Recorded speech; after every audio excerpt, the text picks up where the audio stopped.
നമ്മൾ വിളക്കിന് മഞ്ഞളും കുങ്കുമം വെക്കുന്നതാണ് കാണിക്കാൻ പോകുന്നത്. ഇത് ഗജലക്ഷ്മി വിളക്കാണ്. കാമാക്ഷി വിളക്ക് പോലെ ഇരിക്കും, പക്ഷേ ഇത് കാമാക്ഷി വിളക്കല്ല. കാമാക്ഷി അമ്മൻ ഇരിക്കുമ്പോഴാണ് ഇത് കാമാക്ഷി വിളക്കാവുന്നത്. ഇത് ഗജലക്ഷ്മി വിളക്ക്. വിളക്കുകൾക്ക് എപ്പോഴും മഞ്ഞൾ കുങ്കുമം വെച്ച് പൂജകൾ ചെയ്യുന്നത് വളരെ ശുഭകരമാണ്. ഇത് ലക്ഷ്മി വിളക്കായതുകൊണ്ട് തന്നെ ഞാനത് ഫോളോ ചെയ്തു പോകുന്നത്. അപ്പോൾ ഭക്തിനകത്ത് നമ്മൾ ചെറിയൊരു ഡോട്ട് വെച്ചു. അതിനുശേഷം കുങ്കുമം അടുത്ത സൈഡിൽ വെച്ചിട്ടാണ് സെറ്റ് ചെയ്യുന്നത്. അപ്പോൾ അങ്ങനെ പൊട്ട് വെക്കുമ്പോൾ അത് കാണാൻ നല്ല ഭംഗിയായിരിക്കും. ലാസ്റ്റ് ഫിനിഷ് നോക്കിയാൽ മനസ്സിലാവും. ടോപ്പ് ഭാഗത്തായിട്ട് ആദ്യം ഞാൻ കുങ്കുമവും മഞ്ഞളും വെച്ചു. അടുത്തത് അതിൻ്റെ ലെഫ്റ്റ് സൈഡിലായിട്ട് റൈറ്റ് സൈഡിൽ. ഇങ്ങനെ ചെയ്യുമ്പം ആ വിളക്കിന് നമ്മൾ കൊടുക്കുന്ന ആ ഒരു റെസ്പെക്റ്റ്. ലക്ഷ്മി വിളക്ക് വളരെ പ്രത്യേകത ഉള്ളതാണ്. അത് ഞാൻ ഡീറ്റെയിൽ ആയിട്ട് വേറൊരു വീഡിയോയിൽ പറയാം.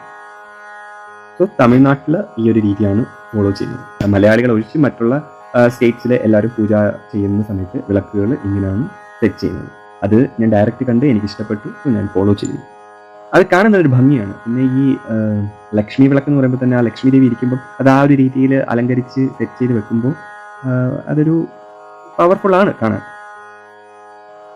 ഈ മഞ്ഞൾ കുങ്കുമം വെക്കുമ്പോൾ ശ്രദ്ധിക്കേണ്ട ഒരു കാര്യം എന്തെന്ന് വെച്ച് കഴിഞ്ഞാൽ എല്ലാം ഒറ്റസംഖ്യ ആയിരിക്കണം. ഒറ്റസംഖ്യ വരുന്ന രീതിയിൽ വേണം അത് ചെയ്യാൻ. ഒരു വീട്ടിൽ ഒരു പൂജാമുറിയിൽ ഒരു ലക്ഷ്മി വിളക്കുള്ളത് വളരെ ശുഭകരമാണ്.